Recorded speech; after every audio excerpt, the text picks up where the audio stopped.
Matapos ang 8 taong pagtatago, arestado sa Bulacan ang isang lalaki na wanted sa kasong pagpatay sa Quezon City.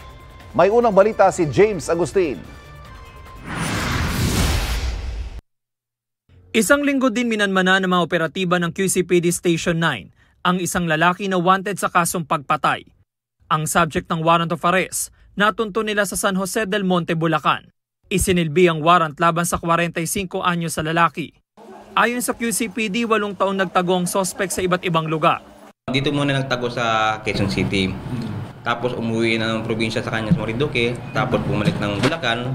Yung mismong complainant ng family ng complainant is nagpunta sa amin dito.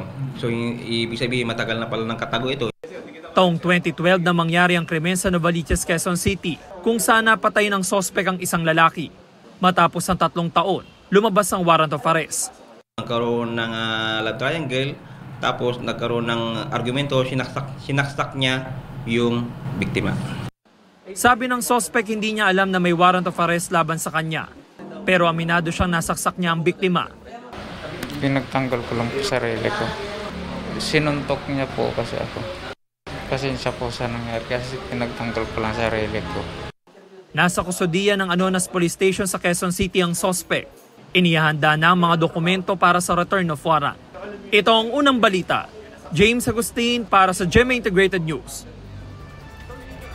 Mga kapuso, para laging una sa mga balita, bisitahin at mag-subscribe sa GMA Integrated News sa YouTube. Sa mga kapuso abroad, samahan niyo kami sa GMA Pinoy TV at sa www.gmanews.tv.